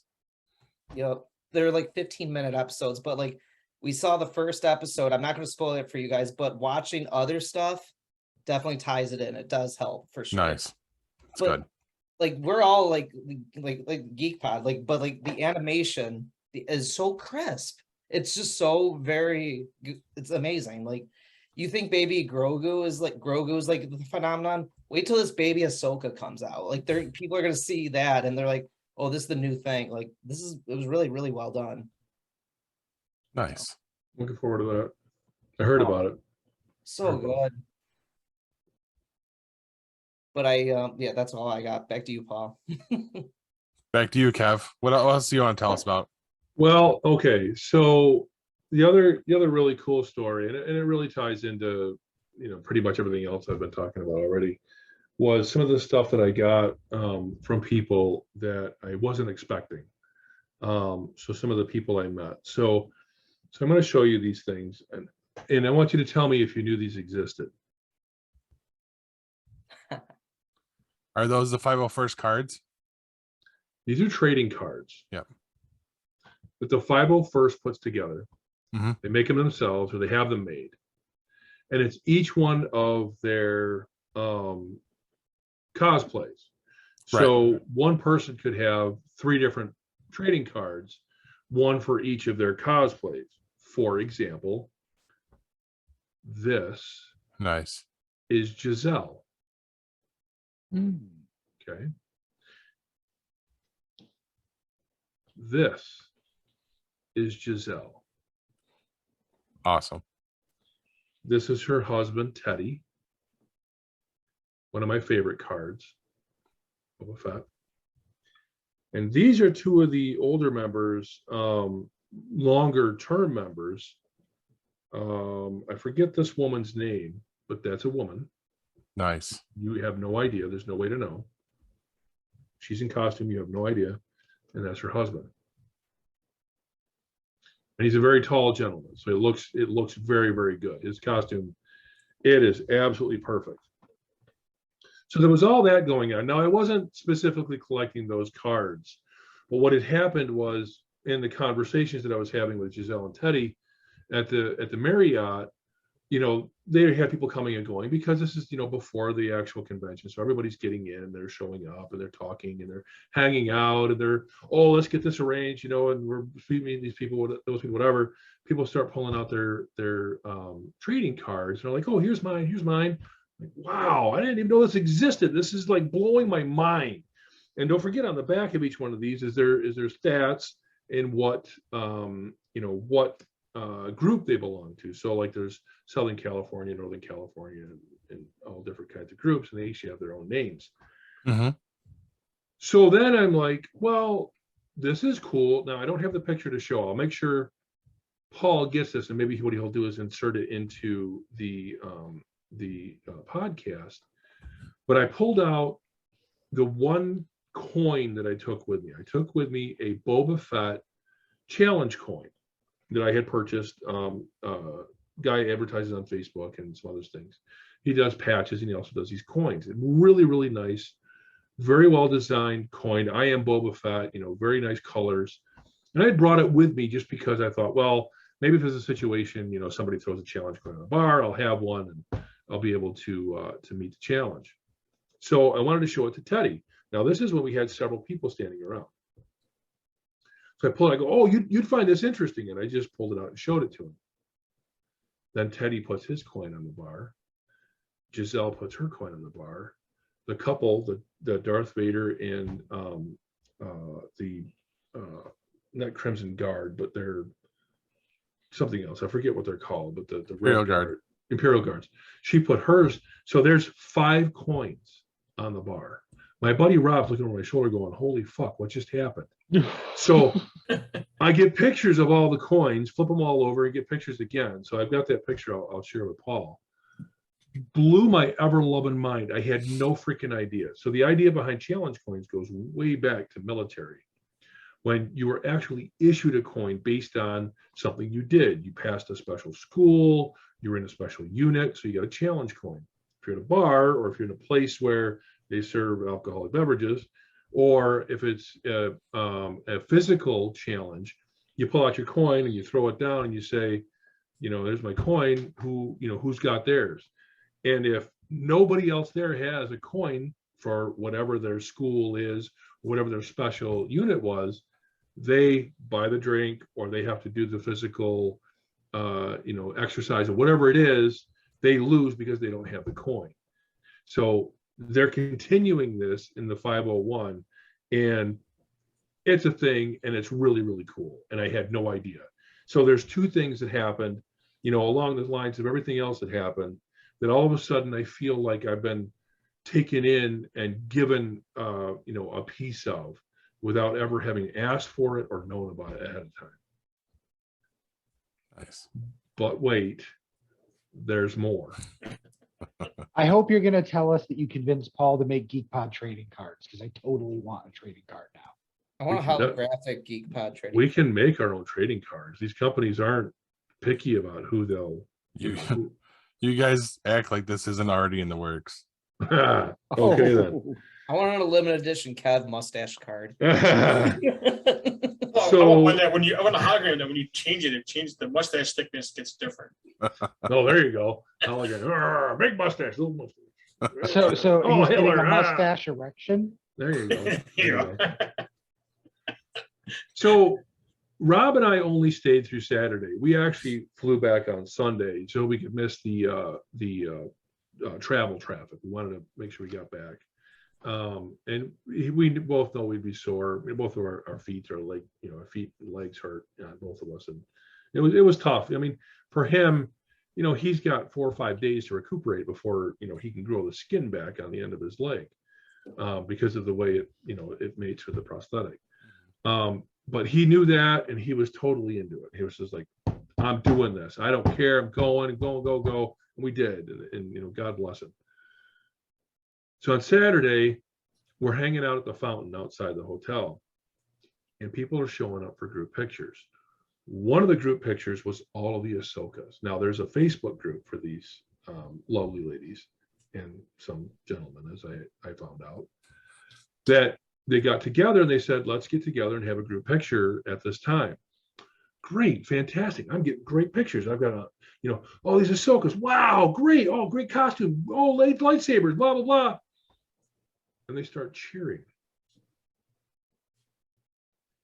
The crowd parts, and in walks Ashley Eckstein. That's awesome. And the gentleman, and I'm so sorry I cannot remember his name. The gentleman that voiced Anakin for the animated series. Matt something, right? Yeah, and somebody handed him a legacy lightsaber. Nice. So he's up there with Ashley, and Ashley's just gushing over all these Ahsokas. and it was just phenomenal. I mean, it was a beautiful thing to see. I got a chance to take pictures of it, and I was just so happy to be there. But then, of course, because that group was there, there were other groups like Mandalorians. Like, of course, there's a bunch of Mandalorians. And these two guys kind of stood out to me. Didn't look like any Mandalorians we'd ever seen before, probably unlike any Mandalorians we'll see since. But I took a picture of them, and it's on their Instagram page. So if you looked at my username, my tag at the bottom of my picture in the last segment, you'll see it said, "Long live the Shroud." I received this. That's awesome. It is a patch. And this is a patch for the Shroud. And what the Shroud is a group of like-minded souls who happen to believe that there's a story outside of those stories that we all know and love. There are other stories that are in that universe. Jaeger, the gentleman in this picture, is their leader, and he's writing a story about it. And this is Meister, the gentleman that was with him. And if you go and you look at Mando Clan Shroud, oh, I can't get the picture there. Sorry about that. If you go look at Mando Clan Shroud on Instagram, you're going to see my picture that I took of them at the fountain. And they loved the picture, and I talked to them a little bit on Instagram. But I had to go up to them, and I had to say, I want to know who you are. I want to know what your backstory is. I want to see your story on a big screen. I said, this is the coolest thing I've ever seen. And it was just a total personal spin on what Mandalorians could be, or what a character from the universe could be. And their whole thing was that they were a group that had aggressed this planet, or this colony, or whatever it was, took it over, took control of it, and eventually made friends with the colony and helped them. So these guys were dressed in like a Mandalorian garb, but then picture them in like pseudo desert and woodland camouflage with burlap wrapped around their guns, and they were carrying like this. They had this mesh bag on the one guy's back, and he's got a stormtrooper helmet in the bag. The other guy's carrying a battle droid head for a club. It was the coolest thing I'd seen at the entire show, and that includes the Moon Knight Mandalorian that I saw. Mm-hmm. You neglected to mention this. Did not get a picture, unfortunately, but man, was he cool. White hood, white cape, with the hood and the crescent on his chest. Nice. Just the coolest things. I mean, I think this is why I went. I think this is what I'll take with me from that, is the people, and the stuff. That's awesome. You have all these different cosplayers, like what Kev is saying, but out of all those, you see the George Lucas guy. You're like, you do a double take. Like, there was a guy that looked like George Lucas, and he actually George Lucas. Yeah, literally, he was talking like I was like, dude, you're George Lucas. He's like, yeah, I know, I'm George Lucas. And I'm like, oh my God, he was actually talking like, I was like, are you gonna break character? That's probably exactly what George Lucas would say if you said, hey, you're George Lucas too. I know, but the way he, like, I was like, aren't you gonna break character? He's like, no, I gotta go now. My plane's taking off soon. I'm like, oh my God.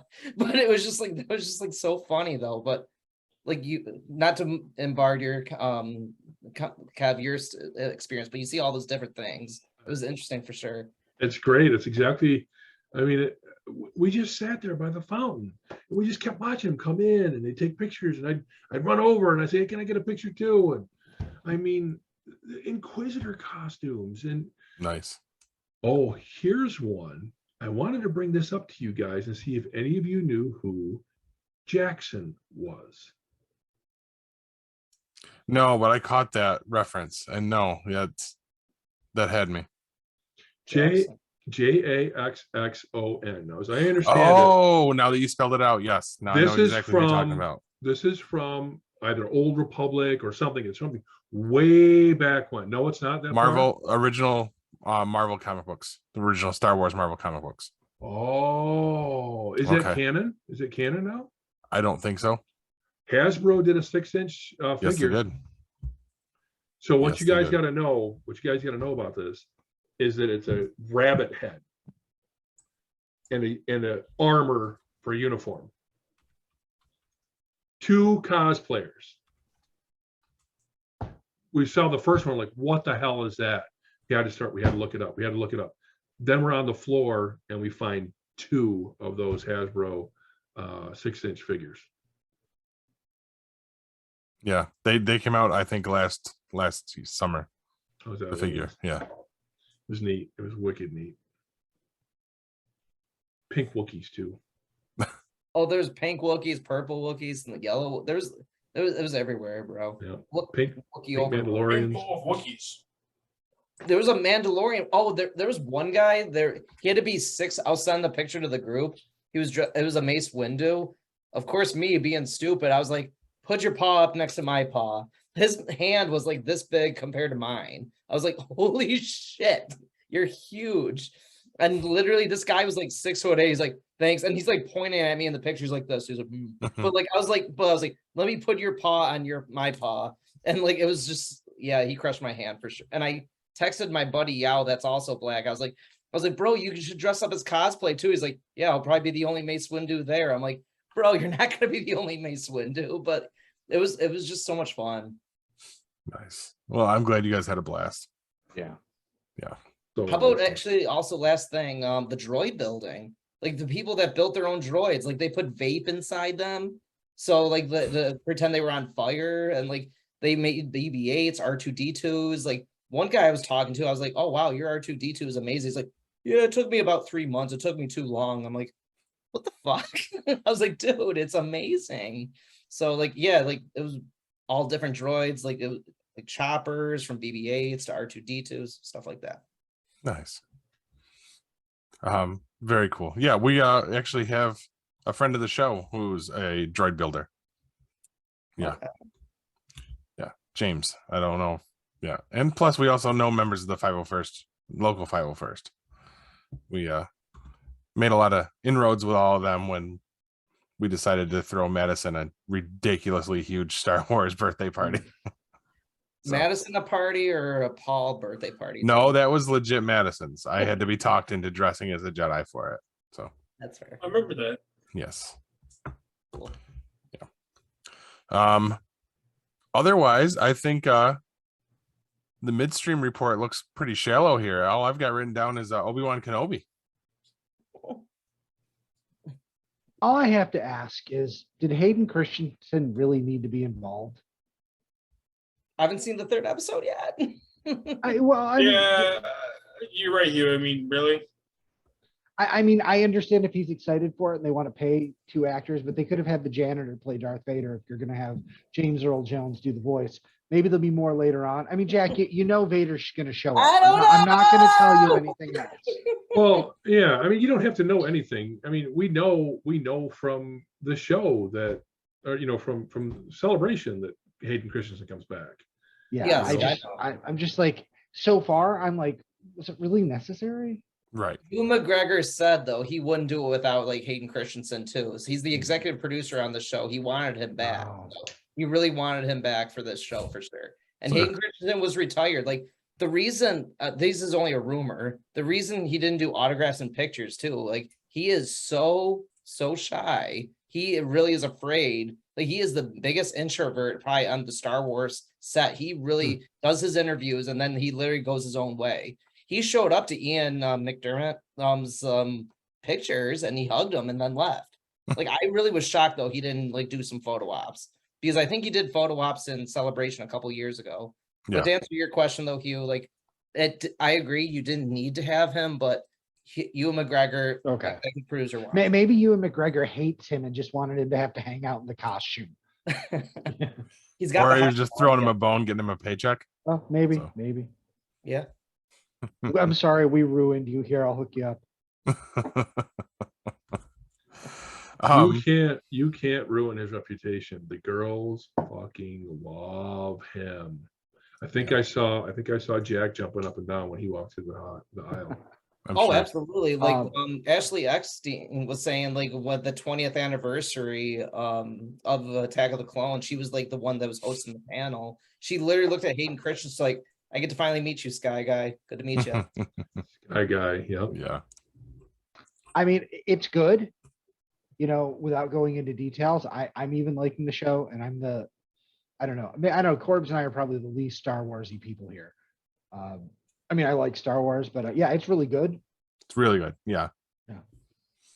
It was really cool. Like, I guess there's been a lot of comments against Reva, the black girl in the show. And did you guys see what Ewan McGregor did? Yes, I saw the video he posted. That was awesome. Like, he's like, yeah, like in many words, he's like, yeah, we're not going to deal with that shit. Why are they even having issues with her? I don't. Because she's black.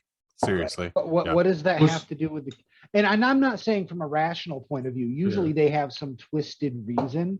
I mean, didn't see the comments. Is it an existing character that wasn't black to begin with? I don't believe so. I believe this was a new character, and they're just literally jumping all over. And I didn't see what the comments were. I just know it was some awful, like horrible shit they were posting at her, to the point where he came out, recorded a video, and basically said, don't be racist, and if you are racist like that, like you're not really a Star Wars fan. I only saw one comment. Literally, it was like, oh, it had to be a black girl playing a Star Wars character. I'm like, that's the only comment I saw. There could have been more, but that's the only one I saw. But here's the other side of that coin. If she's not black, they bitched that there wasn't a black person in the TV show. The same people wouldn't, though. Yes, exactly. The other people. I mean, I don't know how you can rail against casting by skin color when you have rabbit-headed characters in your universe. Exactly. There's that. Yeah. Right. Green people, blue people. I think she does a great job. Yes, I mean, she's pretty awesome. I don't know one head from the other as far as casting is concerned or acting, but I like her work. Mm-hmm. And I know that there's been some hate towards the girl playing Leia.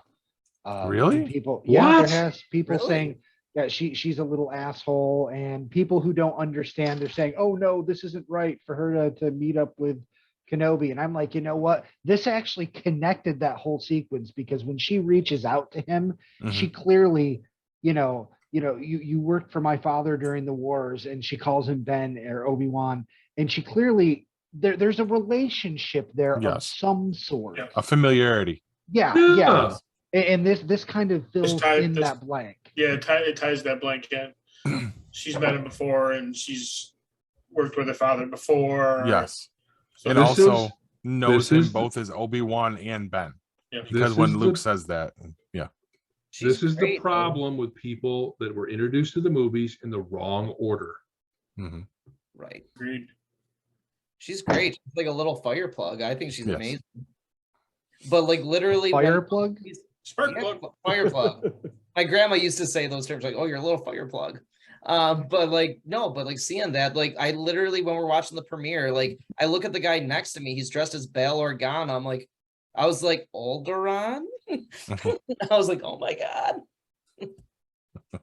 Literally, we were all geeking out. Like, literally, my friend's sitting next to me, and like, I hugged the guy next to me, like, it's Alderaan. So, but yeah, that's it. Sorry. All right. Do we have anything else, or we want to wrap this thing up? Did you guys see that Alicia is no longer on Walking Dead?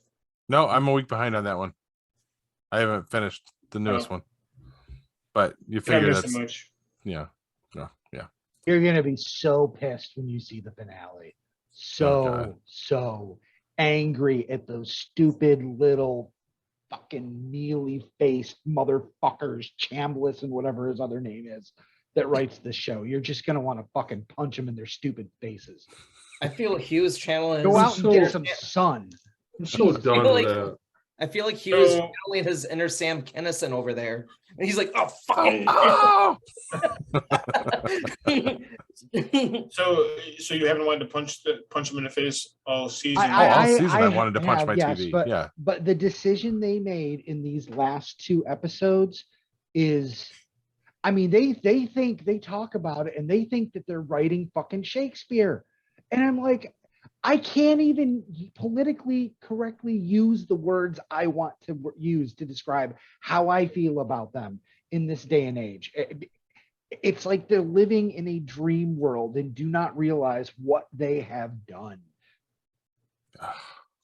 I mean, wait to okay, watch it now. Madison's coming back. We know this in the final episode. Can you believe they also fucking ruined that? Just wait Wow. till you see it. Your mind is gonna be blown. Like if I had sat down and wrote 10 different ways they could fuck up Madison Clark coming back, I never would have hit on this. Nice. I'm looking forward to this now. This is the first time this season I'm looking forward to seeing the episode now. And it's for all the wrong reasons. Yeah. All right. I think that is the perfect endpoint right there. Bye. Right. Cut. All right. Corbs, come on. It's Yeah, all on you. you gotta drop it. Apparently we're leaving, so you're dropping nuggets, right? Yes. I've been giving it a lot of thought lately, and I just don't think this being an alt thing is going to work out for me. Good night, everybody, and megabyte me, bitches. This has been a GeekPod Network production.